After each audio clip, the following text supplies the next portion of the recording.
ounces. There would be about 10 of these berries to a pound. Indeed, the world champion gooseberry was claimed by Aidensfield for over 30 years, the world champion grower being Mr. Tom Ventris, president of the local society. The World Championships have been held at Aidensfield for nearly 200 years, although the society records only date to 1843. This must surely be the doyen of all gooseberry shows, and it competes with those in distant places like Derbyshire and even Brighton. They are always in the background, while Aidensfield hogs the stage. That was the situation until the Aidensfield Old Gooseberry Society was founded. No one quite knew how it started, but reliable sources suggest that someone crept into Aidensfield one very dark evening and stole several show bushes from the garden of a noted grower. The story says that these were smuggled across the moors and planted in a quiet cottage garden at Aidensfield, where they were fiercely guarded and brought to maturity in secret, behind tall fences and a crop of well-regulated nettles. The story is quite feasible, because in Yorkshire it seems that only the Aidensfield berry bushes are capable of producing the gargantuan fruit so necessary for show purposes. This meant that if the Aidensfield growers wished to knock the Aidensfield men off their prickly pedestals, they would require bushes with the same inherent qualities. Such plants rarely grace the market ouvert.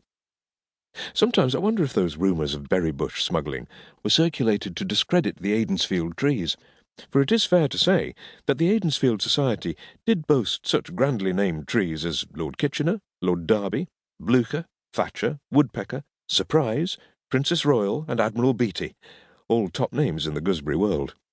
This is quality. It would take a good thief to steal such gems. I suspect it is just a nasty legend. From those first trees, therefore, by whatever means they arrived, the Aidensfield Society flourished, each new member taking cuttings off the first of its type, until a select number of village gardens boasted a veritable forest of thorny competitors. During the formative years of the Aidensfield Society, the presence of those bushes was a closely guarded secret, and it was not until they were producing colossal fruit that they were revealed to an astonished world. It came with the shock announcement that one berry from Aidensfield would be competing in the forthcoming World Championships at Aidensfield. The fact that no one, not even the experts, had heard of the Aidensfield gooseberry caused a furore among the other growers. Even those experts from distant parts of England had never wrested the World Championship from the noble Eskdale village, so the first showing of an Aidensfield berry was earth-shattering in its audacity. It was akin to a learner driver in a mini-car competing in the World Motor Racing Championships, and I happened to be village policeman at Aidensfield during the run-up to this grim competition. It transpired that 7 residents of Aidensfield owned trees.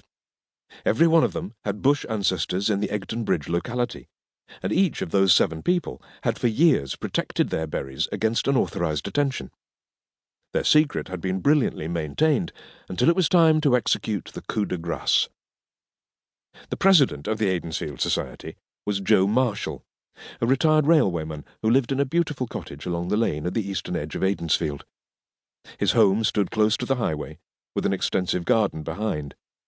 It was in the seclusion of that garden that Joe nurtured his berries, and he hailed me from there one fine July morning. He was a stocky man who habitually wore brown corduroy trousers, a grey sports jacket, and black hobnailed boots. In his late 60s, he sported a flat cap which never left his head, indoors or out, so I never knew whether his iron grey hair covered his entire head or merely sprouted below the rim of his headgear. "Mr. Rhea," he announced solemnly, removing a smoking briar pipe from his mouth. "I'm right glad to find you." "Morning, Joe," I greeted him. "Trouble, is it?" "Nay," he said slowly in the manner of a Yorkshireman. "Not trouble. Help, I think. Guidance, maybe." "Right," I said.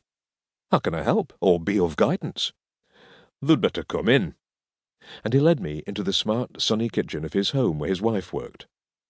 Mrs. Marshall was a shy woman who rarely went out, except to the post office for her pension, or to the shop for groceries, but she smiled at me, and Joe said, "Tea, Mr. Rhea?" "Thanks." It was a warm afternoon, and a drink was welcome, even if it was a hot one. The kettle sang on an open fire, and within minutes the silent Mrs. Marshall, in her flowered pinny, produced a brown earthenware teapot and some china cups.